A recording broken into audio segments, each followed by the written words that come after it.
Freedom of speech is alive and well today, and we all have equal access to it. But do we really, though? Well, to tell you quite honestly, none of us truly have freedom of speech. And I take it further in saying freedom of speech ideally cannot and does not exist for a multitude of reasons. Now, I'm just going to quickly summarize my view in a single sentence and get it out of the way, my overall view on free speech. I am more or less indifferent to the concept of free speech, as I find it difficult to either be for or against something that has no objectivity in its existence, which I'll explain later, obviously, and can't be easily defined.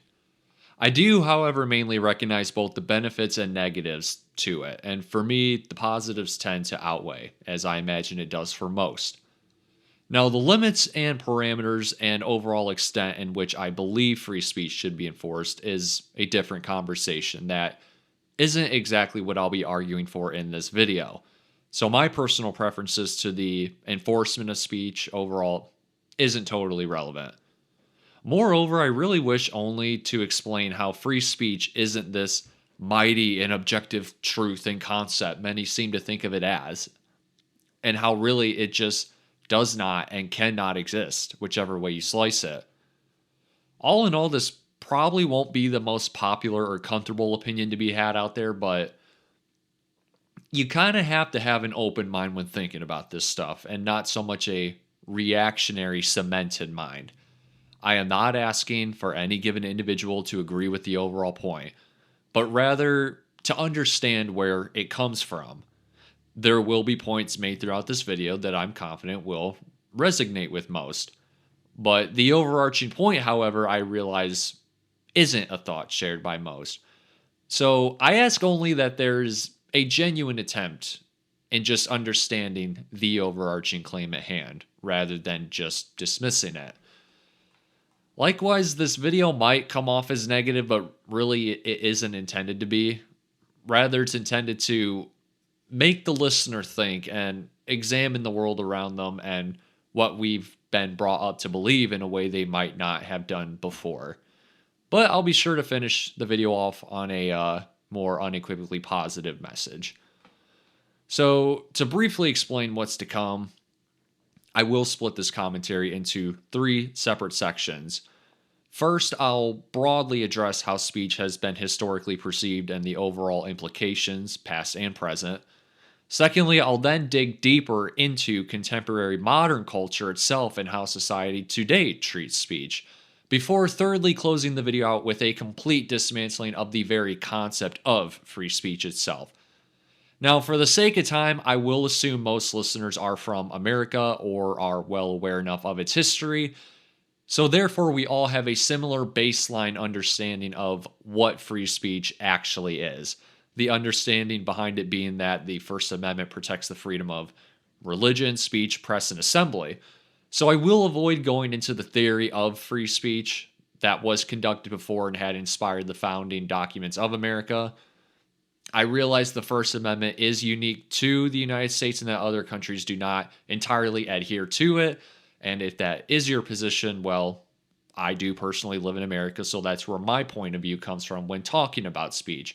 And as I said, for the sake of time, I will assume it's the same for those listening and that we all have a similar definition to this term. Now, to begin, I want to say this. In society today, we've really come to underappreciate and undervalue our ability to speak to the lengths in which we're permitted to. And I think this comes down to us simplifying how we often view this leisure and, quite frankly, not knowing or seeing a life without it. We simplify it and in many ways very arrogantly view it as nothing more than our inherent right as humans. And that might seem obvious or ridiculous to say, but inherent rights or human rights, when you really think about it, are just as non-existent as free speech itself, as both appeal to reliance on some sort of doctrine of enforcement, but that's neither here nor there. And when you feel inherently deserving of something, you then begin to feel a certain entitlement in having open, unfettered access to that thing, and perhaps underappreciating it as a result. not appreciating sacrifices that were made in the past for you to acquire it, to inherit it. The ability to speak to such a capacity in our day and age is both a privilege and a responsibility. It is a privilege that's not to be taken for granted, that you can speak in a more open ended fashion compared to any other time in human history prior to ours, even compared to other places outside of, air quote, free nations in the modern world. Obviously, we've lost our way in many of these free nations. I think we can all see that when objectively looking. But this just further validates what I'm ultimately saying. Because without that fundamental understanding and appreciation for these rights and freedoms, we are more likely to give them away. It's also a responsibility that we understand the power that such leisure instilled upon us, the people, and that we use it proactively, wisely, and charitably. Every society before us has understood how powerful speech and articulation can be, and that a society must set morally virtuous and just foundational standards for free, honest speech to be exhibited. There must be a consensus and conditions for rational deliberation and discourse to take place that seeks to improve living standards of the people. Now, obviously, all societies of the past had different interpretations and parameters to how they conducted and enforced speech, but regardless, they understood this fundamental idea, and it's why you see speech such as slander and misinformation, for example, have always been penalized to some degree, assuming it was done justly. Now, the truth is, we as humans are too flawed and too arrogant in our nature to properly possess and materialize something as charitably potent and liberating as free speech. True free speech in its purest forms. And so, in order to make it work and live up to its modern day interpretation, which is often seen as the best up till now, we ironically must be stripped of our many means of communication. I will expand on that later. We see this arrogance composited within our nature all the time. We take privileges we have for granted because we don't understand a life in which we must live without them and how ugly it can get. We don't utilize privileges responsibly because we live life in that moment as the breadwinner from irresponsibly using it, rather than living as the individual who winds up short as a result of our action. A great comparison would be how we require police officers to surveil our streets because many members of our society take more unenlightened paths in life. We require parameters and relinquish some of our privacy out in public so we can have a resolution to the problem that is criminality. The same can be said for speech. Otherwise, violent speech and other threats would be permitted. So we are too flawed in our inherent shortcomings to manifest true freedom of speech and expression in a society, and we see signs of this anchored to anything throughout a society, quite honestly. A concept or principle like free speech is only as good as the people who uphold, practice, and maintain it. And it's here you could then perhaps argue whether a populace deserves such lenient freedoms when those freedoms are discounted and used heedlessly. But that's beside the point. So that's where it becomes incumbent on us, the people, to recognize these privileges we've inherited and to use them wisely and responsibly for the best outcome to occur. This goes beyond free speech. Now, when you study history, you notice two phenomenon when it comes to how speech was seen and used in whatever particular time you observe. And I'm going to cover both here and relate them to modern day. And I'll try not to get too far into the weeds here. The first phenomenon is one that echoes throughout human history, throughout some of the most sensational and turbulent events. It shows individuals who spoke truth to power in their time, who championed free speech and questioned the authority of their day, becoming so successful in doing so to the point they obtain power or are corrupted by the authorities they once opposed, to the point they then become the censors themselves upon being criticized by the population. We learn this in the case of Martin Luther and his early use of and later censoring of the printing press. We learned this from John Milton after the English Civil War in the mid 1600s, where Milton beforehand opposed monarchical approved printing licenses. We see this with Vladimir Lenin and the Bolshevik Revolution. We learn this from Julius Caesar going from freedom advocate to autocrat of the Roman Empire. We learned it from Plato, who grew up being opposed to political repression but later came to question and criticize democracy itself.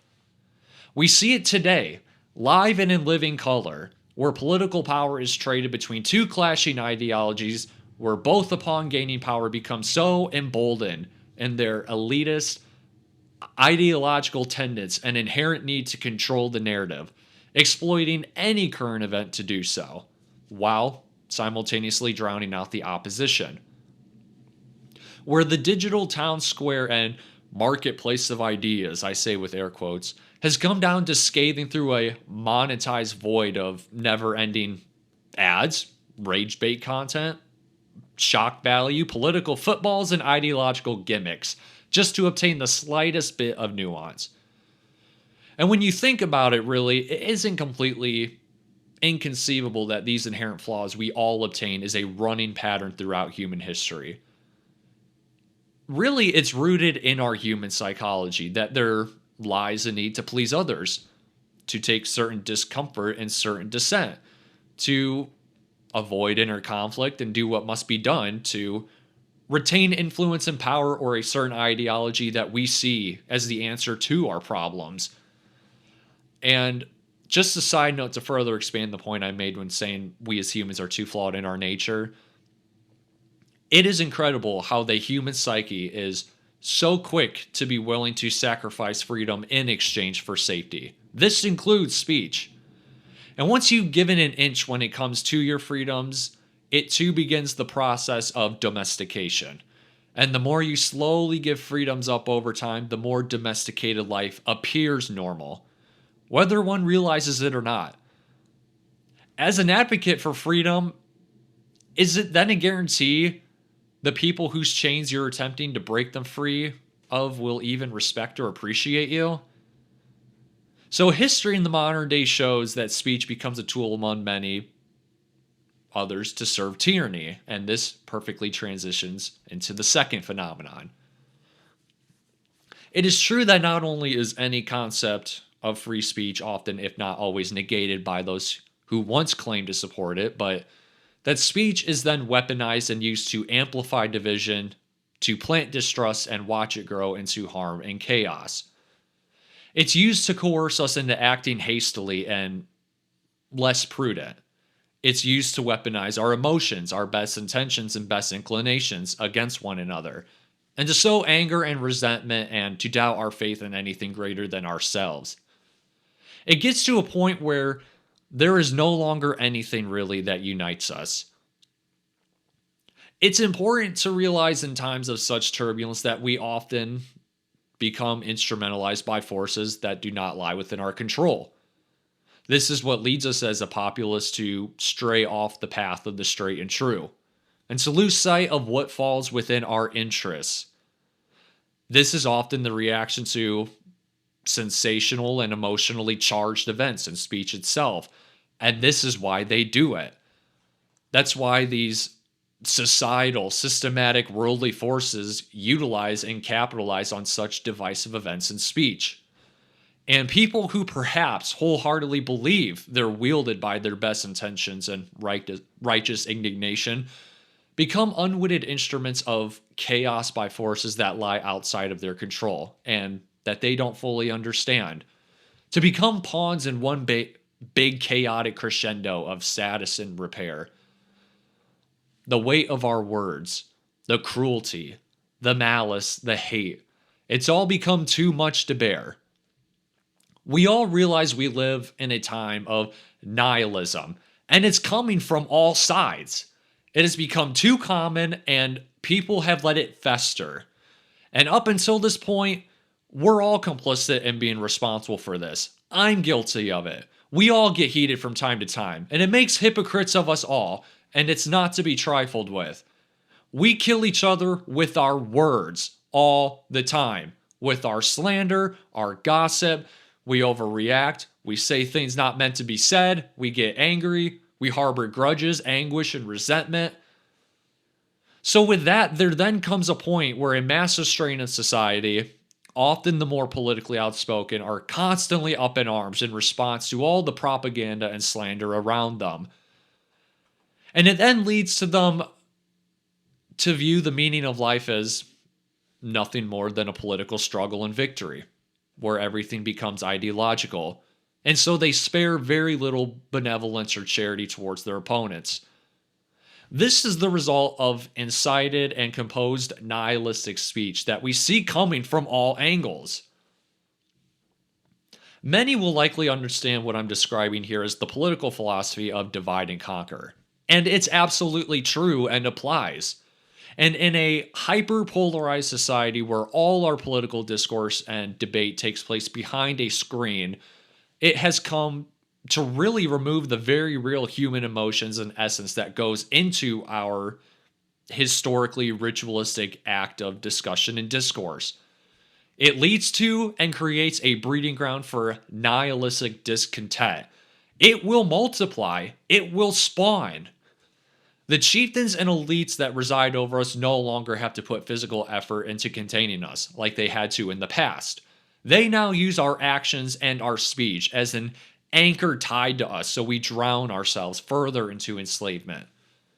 And so it then becomes a game of who among the most nihilistic is willing to do the most heinous transgressions to get ahead and remain ahead. This is the dog-eat-dog simulation they've created.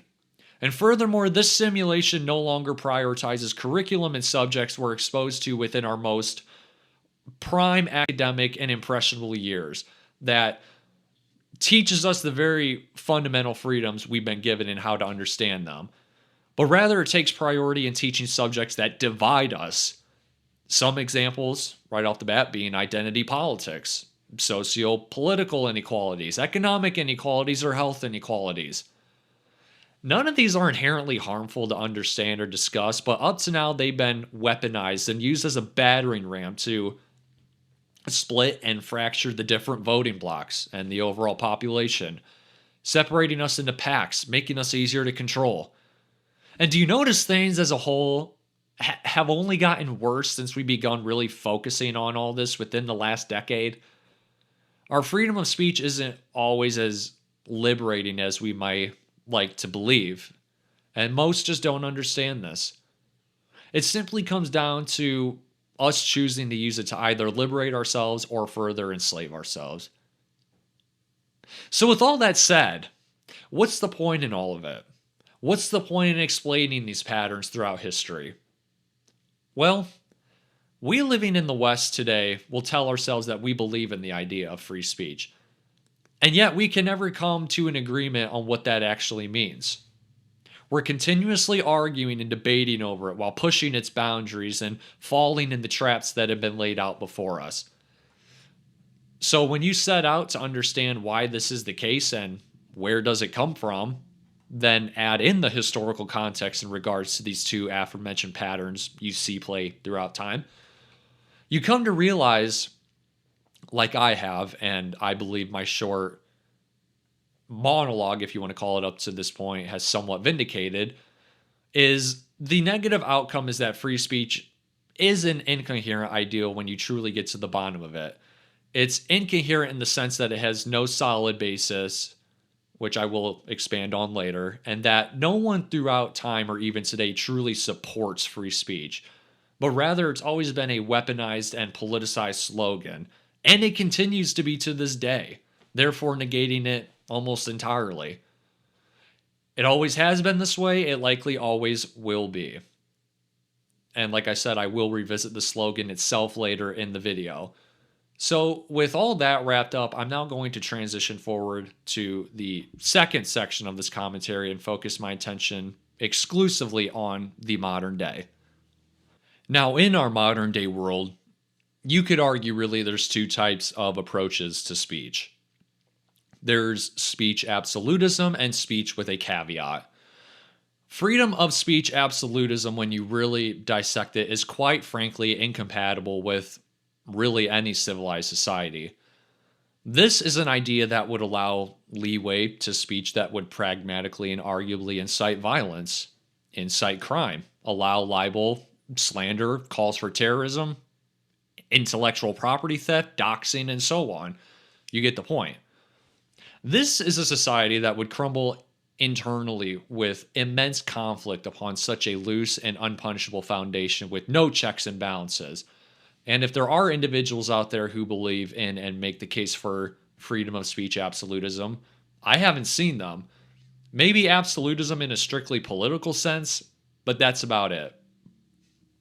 I believe the vast majority would not and do not put their faith in this, but rather the population as a whole, I believe, generally falls into the second category, that being freedom of speech with some sort of caveat. And I find this is typically or more casually understood as your freedom of speech ends once it impedes on someone else's freedom, ruling out aforementioned ideas and behaviors such as inciting violence and crime, libel, and slander. So this is the category where concessions are implemented, and I'd say the general populace subscribes to. And so it is here where the different nuanced thought really draws division. A couple quick examples are, should hate speech be protected under free speech? Or are private big tech companies fair in determining what speech they allow and don't allow on their platforms? And so on. So we have a general understanding of where the population overwhelmingly stands on and is split in the free speech debate. So what comes after? Well, that would perhaps be its enforcement. Now, the enforcement of speech is something I will get back to later when dismantling the concept of free speech itself. But to start off here, nowadays when we see policy or laws made to censor or deter speech, legitimate speech, it then becomes the rule that insists you say something other than what you think. To use the language the authorities demand. And once the language is controlled, so too is the outcome. One side writes the rules and then referees the game in order to win. What's unique about our modern day experience is our dialogue now passes through private online servers that have really become the apparatus for the new public square. And it's here where no protections for free expression truly exist, and the direction of the conversation is shaped and the rules are written and the game is refereed by the big tech companies. Just like more traditional forms of media and information in the past, it all comes down to who oversees regulations and what their motives might be. And questioning the motives of any given individual or any big tech company or entity is not just important, but really a necessity. It's quite an easy process too, actually. The greatest test in determining whether one truly aligns with free speech is if they allow full tolerance of opinions they strongly disagree with or completely hate. And this is the smelt test that many perhaps do not pass in contemporary society. They may like to think they do, but I think when stress is put on that evaluation, it begins to crumble. It's actually a very prominent line of thought among the younger generation. The future of our nations. And opinion polls out there show this to be true, by the way. At least in America, they have. Opinion polls asking if hate speech should be covered by free speech. Nearly half would say it shouldn't. We've been raised to prioritize being taken care of rather than having true liberty and to put certain restraints on speech and expression to avoid displeasing and transgressing others. There's never been a debate or threat over positive speech, speech we love. It's what we perceive as hate speech, speech we find negative, where threatening parameters are conceived. This is the smelt test. And once you go down this slippery slope, you've now opened a Pandora's box. And at the same time, even contradicted the very general understanding of what free speech is. So censorship laws and policies, the most common route taken in deterring speech and beliefs. But there actually exists a second route that I find quite underrated and isn't talked about enough. And it's taken on a more ideological mass level.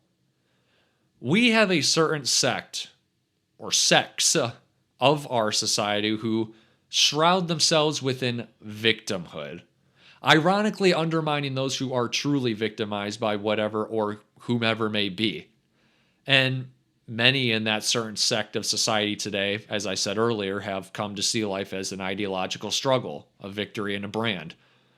And it's in this current political cultural war being waged, their brand is built off of this idea of a victim mentality and complexity, and to shame and suppress what is deemed as unpleasant speech as a means to dominate over the opposition rather than intellectually debating.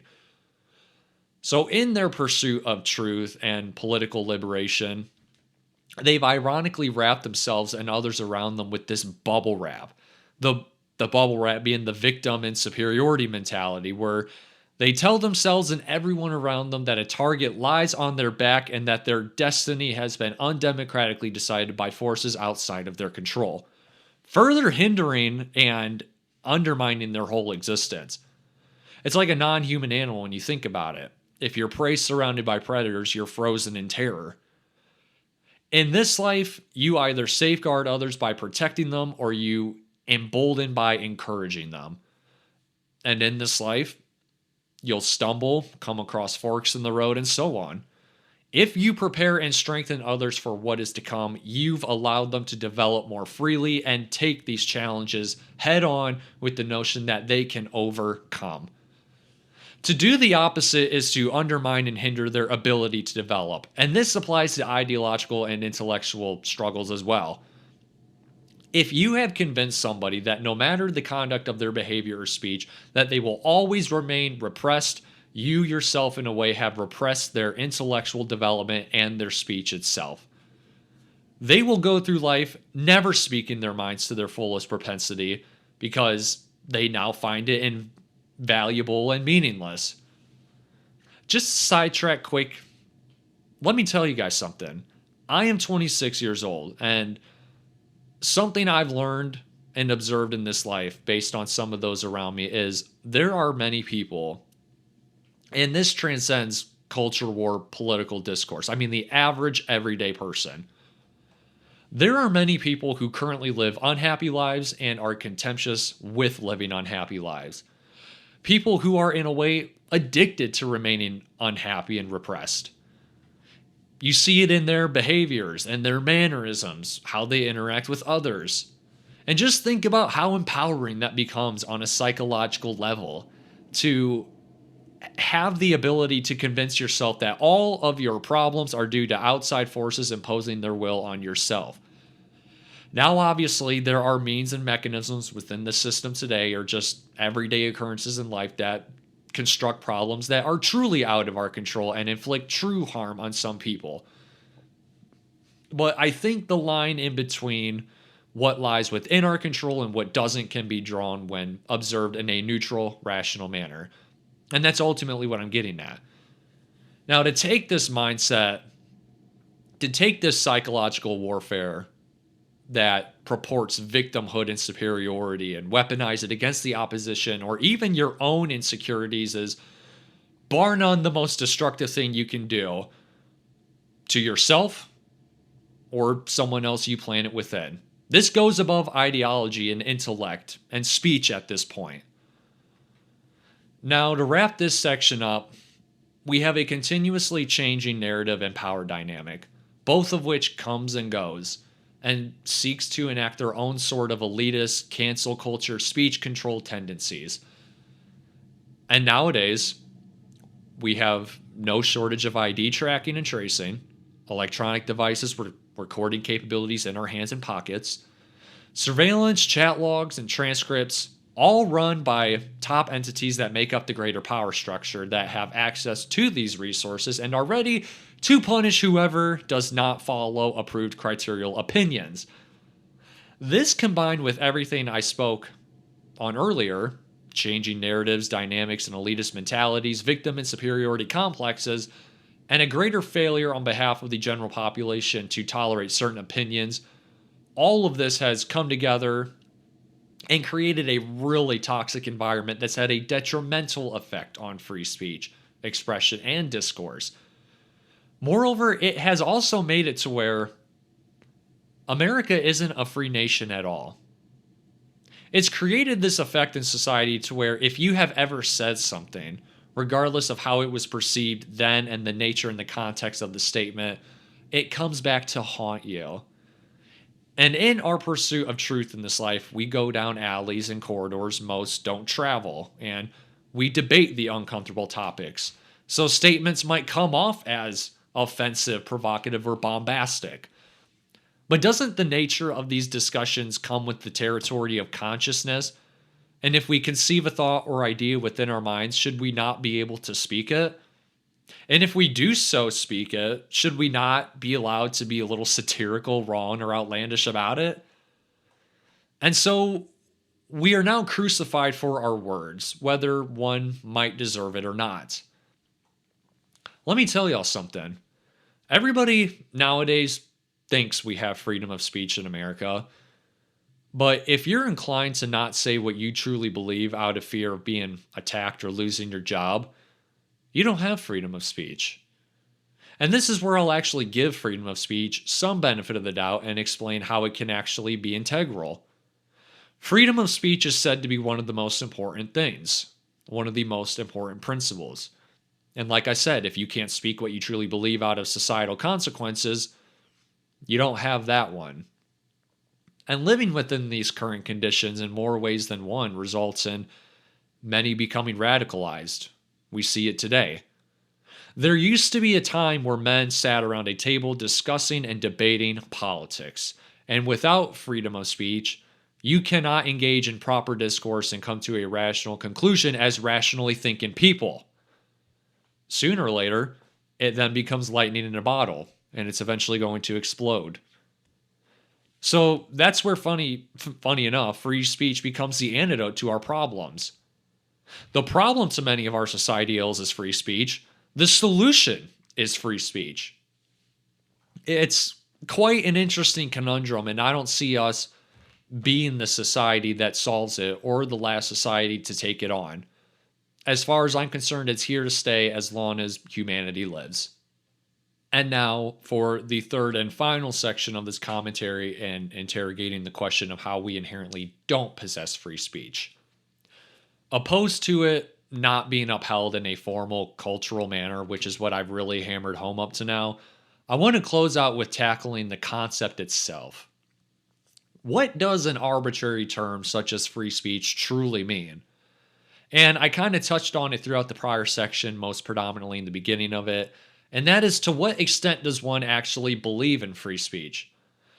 If I were to ask 10 separate individuals, each being relatively diverse in their ideological beliefs, where the line is drawn and where does free speech end, you'll likely receive slight to distinctly separate answers between all 10 of them.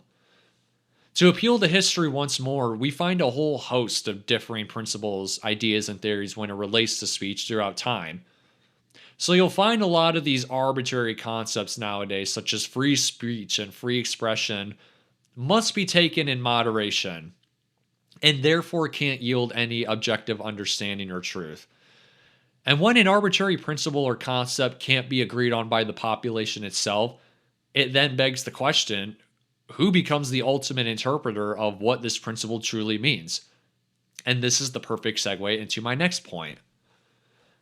We have a fundamental problem in modern day America, or even the modern day world, in our understanding of who upholds free speech and free expression. We can acknowledge the codification of free speech within the First Amendment of the Constitution, and it's here where the meaning that is laid out. European countries don't have this, so free speech there becomes an even greater unknown. But so we automatically assume it's our country's government and the institutions that exist within it that uphold this principle of free speech and expression. The truth, however, is that in modern day, it's come down to multiple stakeholders.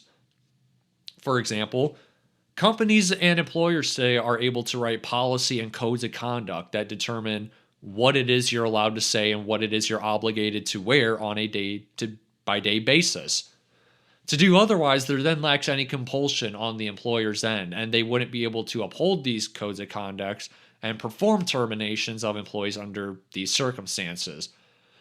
If an individual is unfortunate enough to find themselves in one of these situations, in no court of law would their petition that an infringement on their freedom of speech and expression be respected. Privately owned big tech companies are another great example. They conduct a policy in which online users must follow, and more times than not, they prove to be extremely limiting in certain speech. But just to get a little deeper here, we tend to presume these strict speech laws and policies and censorship itself as unnatural acts, and that they take many shapes and forms. Additionally, we presume, on the other hand, that free speech is a natural response and that it is what emerges when censorship is ultimately held back. Free speech, however, is just as equally this artificially enforced and manufactured idea, just as censorship itself is.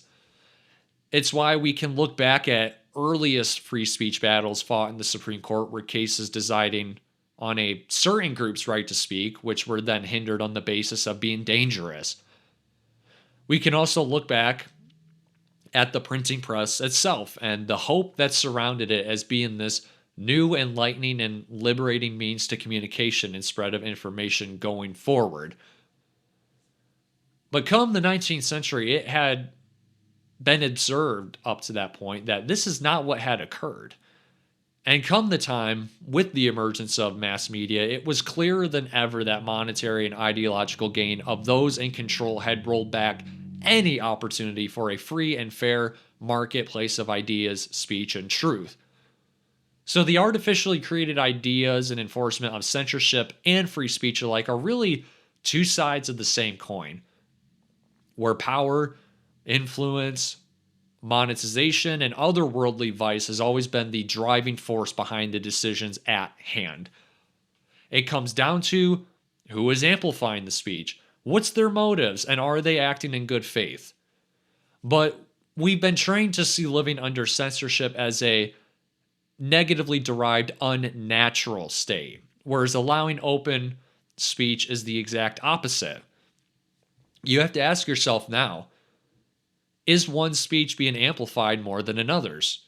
Or is both being equally amplified, but done so purposefully to create division?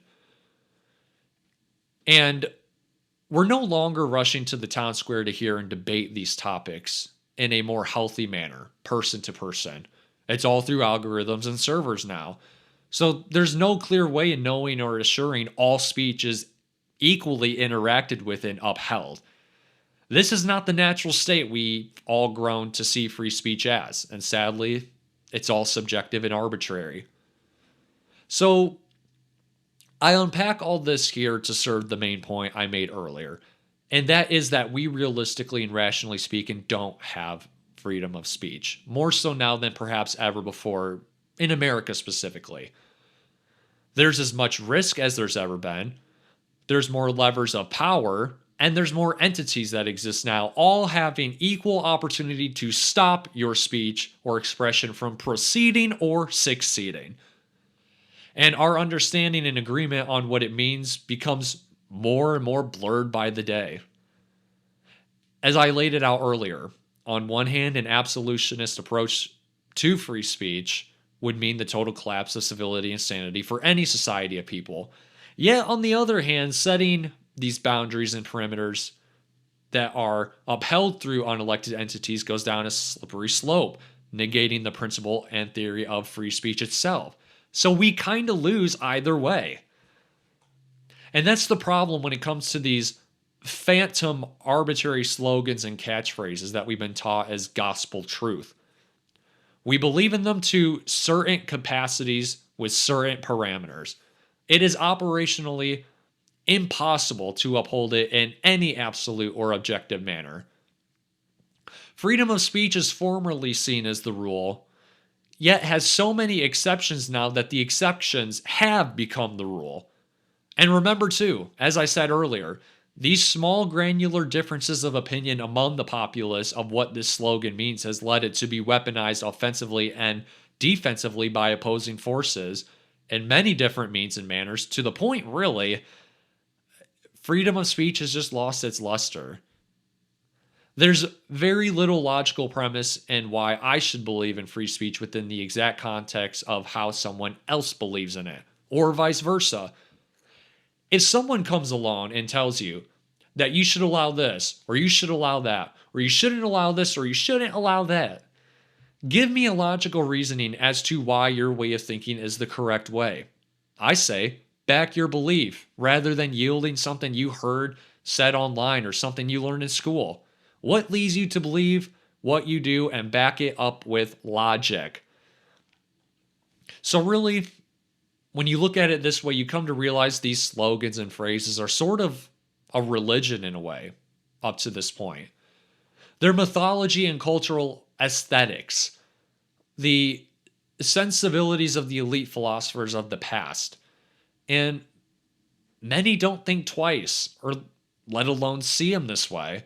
It's kind of a funny comparison, but you know how in Hinduism the cow is seen as a representation of life, peace, fertility, and these other moral virtues? That's kind of how these slogans and ideals come across to me. Sure, it represents peace, sanctity, and other positives to their standard of living that's come to define their culture and improved it, but at the end of the day, it's just a cow. And its power is greatly exaggerated. That is freedom of speech. In no reality can it truly live up to what it purports, and so it just comes down to whether you recognize this or not, really.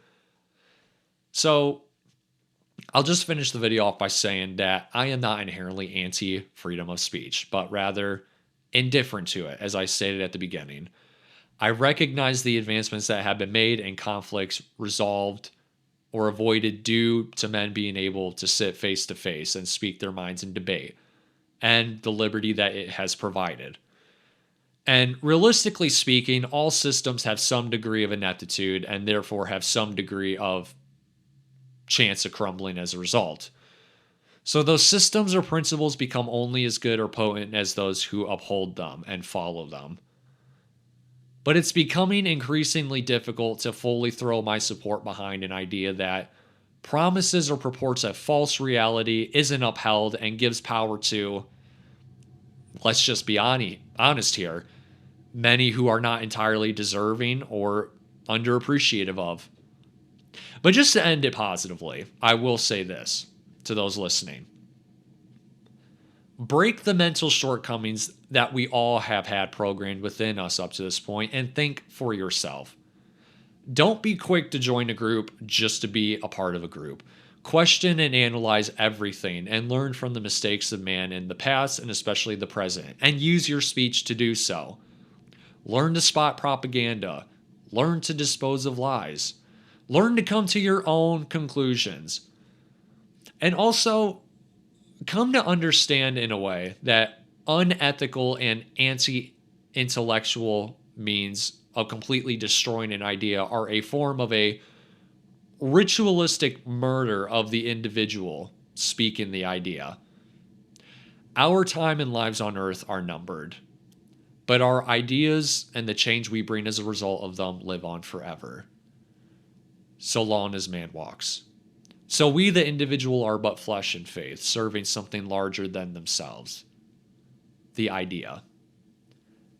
But yet, so many around us, even ourselves at times, when we don't realize it, choose to remain deluded. Avoid this and break the cycle for yourself. Take some of the time you have to learn, to read, to better yourself, and do the best you can with your freedom to speak while you still have it. That's all I got for this video, and I'm signing out. See y'all later.